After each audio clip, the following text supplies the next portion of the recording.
Good evening and welcome to the programme. First tonight, the gangland godfather who's been compared to the Krays. He ordered executions and kidnappings. He used corrupt policemen to protect himself. Colin Gunn controlled a Nottingham estate through violence and intimidation and ran one of the East Midlands' most ruthless drugs networks. Well, now for the first time, following a series of court cases, we can report on the full extent of his reign of terror. Gunn has been to a number of notorious murders. He was already serving a life sentence and today he's been found guilty of police corruption. Well, tonight we have the inside story on the gangster, the corrupt cops, a police force under pressure. And we'll be asking Nottinghamshire's Chief Constable why it took so long to catch Gunn. But first, let's go live to the Bestwood estate and our social affairs correspondent, Jeremy Ball. Now, Jeremy, this estate is right at the heart, isn't it, of this extraordinary story? Yeah, I mean, it sounds like a plot line from The Sopranos, doesn't it? But it was happening right here on this estate. There were executions, kidnappings, homes burnt down. I've been told that one man was nailed to a fence. And to give you an idea of the scale of all this, one former police chief who visited Nottinghamshire said he hadn't seen anything like this since the Krays. The criminals who controlled these streets called themselves the Bestwood Army. They murdered and they tortured for revenge and respect. And the Mr Big was Colin Gunn. It was a place full of fear, where people were in fear, one, of their lives, secondly, of their livelihoods, their homes. They didn't feel safe. They wanted to get out of Bestwood. Pat Chambers runs the local community centre. The godfather, that was Colin Gunn. He was the boss, the mafia boss. Everybody frightened to death of him. If you had a problem, you didn't go to the police. You went to Colin, and Colin sorted it. This double murder at Trusthorpe in Lincolnshire was masterminded by Colin Gunn. He ordered the execution of John and Joan Sterland as an act of revenge against Joan Sterland's son. But detectives believe Gunn's 2 murder convictions are just the tip of the iceberg. He's been linked to a number of killings in Nottingham, the head of a drugs network which was out of control. People who were thought to have informed have been executed. People who've been involved in drug dealing have been executed. They've killed 14 people in and around this constituency. They've slaughtered and assassinated people. No surprise then that most people on this estate are too afraid to speak openly about Colin Gunn. We found a few details about his background in his entry on Friends Reunited, about his school, his girlfriend and his family. But to hear about his career as a gangster, we had to speak to a man who got involved with Gunn's criminal network. We've used an actor to protect his identity. It's just like Colin Gunn's a god. Colin's not actually going out and shooting anybody himself. He's giving out the orders. He's in charge of an army. I was forced to keep a gun at my property. There's a lot of young boys, 16, 17-year-olds, that's being given guns from the bigger criminals, and they're told to protect the firm. There's kids out there that's prepared to shoot people, but anyone that said no, they end up in a box anyway. It's either do as you're told or you're getting it for disrespecting us. I just think he's evil. And Gunn was suspected of organising this bungled robbery when the jeweller Marion Bates was shot dead. One of her killers told the police he supplied the getaway car and the murder weapon. It's widely believed that the trigger was pulled by this man, James Brodie, who's never been caught, and that now he's been killed as a punishment for putting the police on Colin Gunn's trail. If they did kill the gunman, they've got my thanks. On the other hand, they've been ignored for years by the police, who've been intimidated by them.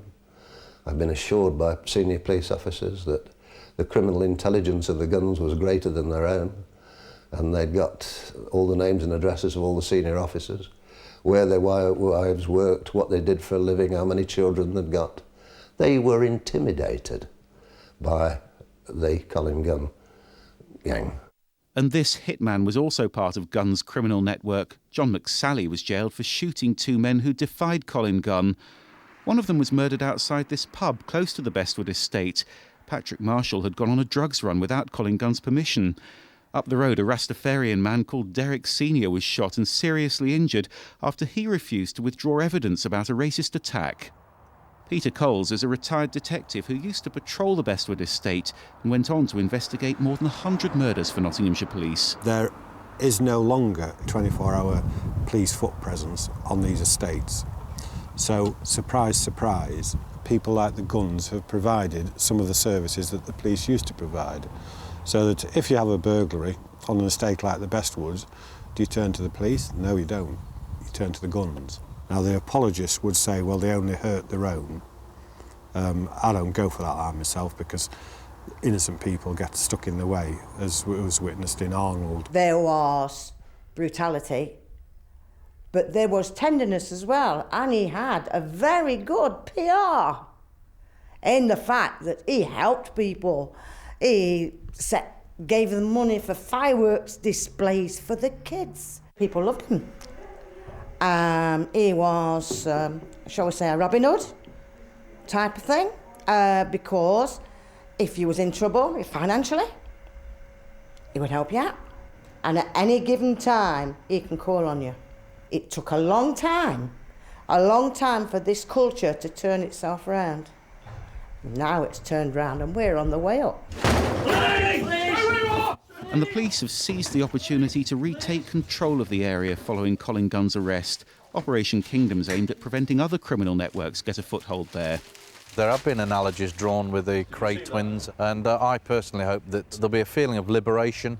We'll get back to decent life on this estate, and that there'll be a lot more people coming forward with information to bring forward even more convictions. They are so positive about the difference now. The fact there aren't burnt out cars on their streets when they wake up every morning, that they don't live in fear, and they actually want to live here. It's a place they feel comfortable and safe. Bringing Colin Gunn to justice has been a priority for Nottinghamshire Police. It's coincided with a sharp drop in the number of shootings in the city, and senior officers are convinced that's no coincidence. So why was Colin Gunn so untouchable for so long? Simple really, he had a secret weapon. Traitors in the police force who gave him top secret intelligence. Investigators cracked it by bugging this police station at Radford Road in Nottingham. Yes, they bugged it with phone taps and hidden cameras, and it led them to the main insider, this trainee detective, Charles Fletcher. Now, he helped Gunn in exchange for designer suits. Time and again, Fletcher trawled this computer system, making copies of reports about Colin Gunn, helping a gangster to keep one step ahead of the police. But his computer was being monitored by internal investigators. As far as we're concerned, any officer who's providing information to the criminal fraternity has crossed that line, and they themselves are a criminal. There are difficulties in the officers having an awareness of covert policing techniques, but this has proved today that those officers aren't untouchable. Well, the information that Charles Fletcher gave Colin Gunn put innocent lives at risk. One search revealed the name of a woman who'd informed on him. And as Gunn was organising the execution of John and Joan Sterland, Charles Fletcher kept checking his record on computers so that he could let Gunn know how much the police knew. There were more leaks after the murder of Marion Bates. As detectives were trying to arrest Colin Gunn, he was getting tip-offs from their own computers. This second policeman, Philip Parr, also made 2 searches for Colin Gunn. Now, Nottinghamshire Police have set up a dedicated anti-corruption unit. Well, today's verdicts in that police corruption case have ended a whole string of trials, and that means that we can now reveal details about Colin Gunn's criminal network for the very first time. So let's go back to our social affairs correspondent, Jeremy Ball. He's on the Bestwood estate. I mean, Jeremy, it seems almost unbelievable that this was going on. Just how influential was he? Well, and Colin Gunn was notorious, really, and way beyond this estate. Across Nottingham, there were armed robberies and protection rackets, and his brother David Gunn here was heavily involved as well. Together, they were running a multi-million-pound drugs network, which was supplying dealers across large parts of the East Midlands. I think what made this so extraordinary, though, was that routine use of extreme violence. One senior police officer is being talked about people being kidnapped and tortured for a small unpaid debt, and of course that's what made Colin Gunn so untouchable. People simply weren't prepared to give evidence against him. So how did the police finally catch him? Well, what they had to do was to tackle his whole network layer by layer, starting at the bottom, taking people out, until they eventually got to the henchmen who were protecting Colin Gunn. In all, they made over 100 arrests. And what made it even more difficult was the fact that they knew he was likely to be getting information from people like Charles Fletcher, so they had to keep this top secret. They had a number of tandem investigations working side by side. They compared it really to a Russian doll, where these investigations were inside each other, so that even police officers didn't know they were happening. And of course, he was eventually caught through the Sterling's murder inquiry. All this must have been incredibly damaging. I mean, not just for the reputation of the city, but for the police force itself. Well, yes, you'll remember that at the height of Colin Gunn's reign of terror, Nottingham was getting appalling headlines like this: Shottingham, assassination city, a police chief who said the city was reeling with murders. So tonight, Steve Green's facing some tough questions, and I put it to him that we're talking here about a gangster controlling part of an English city, who was ordering executions, who was intimidating even police officers so badly that some of them had to move house. And I asked him really whether it was acceptable that the police allowed this to happen. We could debate long and hard, Jeremy, how did it happen? And, you know, people will have different accounts of that. For me, I think, again, you've got to set it in the context of he was not the only person in the city of Nottingham who was firing a gun at that time. But of course, a lot of this happened under your watch as Chief Constable. How much personal responsibility do you take for what Colin Gunn did? Well, I mean, I think Colin Gunn's got to take responsibility for what he did rather than me. But I think that, you know, you've got to judge it and say, did Colin Gunn exist before I came here? Yes, he'd been around for a long time. You know, when he surfaced, providing the kind of life-threatening threat that he ultimately became, was action taken? Yes, it was.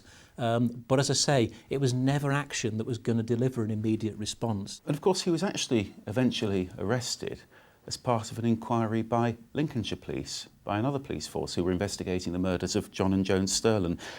Isn't it embarrassing that another police force eventually brought him to justice? Oh, no, far from it. I think if we'd sat here and done nothing, Jeremy, then of course it would have been. But actually, we'd done a huge amount. What we decided we had to do was to decapitate his organisation. Of course, while all that was happening, Colin Gunn was getting inside information from corrupt police officers in your force. How confident are you that there aren't more corrupt police officers still working for Nottinghamshire Police? I think that any Chief Constable that sat here, Jeremy, and said, I'm confident there are no more corrupt police officers, would be naive and foolish. What I am confident of is that we have the systems to detect it, and we have the capability to investigate it and bring people to justice. How much damage do you think was done by those corrupt officers helping one of the most ruthless gangsters you've ever had in this county? I think it's enormously damaging. But the key thing with regard to that is we're learning the lessons in terms of the vetting of people that come to be employees, in terms of the checks that we keep on those people, things like drug screening and the like, to make sure that we do everything we possibly can to stop it from happening again. How confident are you that innocent lives weren't lost because Nottinghamshire Police didn't act sooner against Colin Gunn? I think, again, anybody involved in all of this is going to sit there and say, could we have done more? If there was more that we could have done, then I don't know, you know, what it is that we could have done or how we could have done it.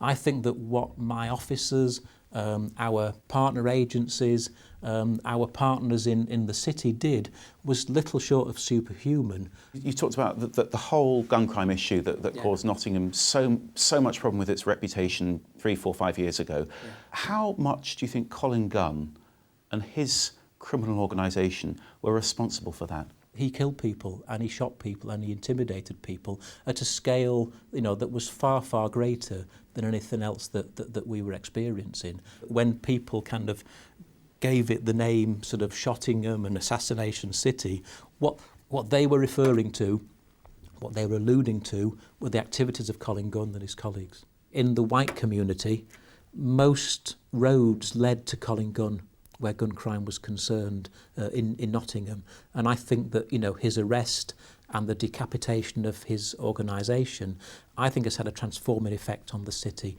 Nottingham is not the same place now as it was when Colin Gunn was at large. Nottinghamshire's Chief Constable there, Steve Green. And you can see that full interview on our website. Here's the address, bbc.co.uk/East Midlands Today. Well, Steve Green said there that since Colin Gunn was arrested some 2 years ago, the city's a very different place, and so is the Bestwood estate. From the air, you can see how the area is changing. Next to the streets which Colin Gunn controlled, there's a vast new housing development. And on the ground, the police have invested heavily in building confidence on the Bestwood estate, getting involved with things like this Community Fun Day. Let's go back to Jeremy. Jeremy, is this the end of the story now?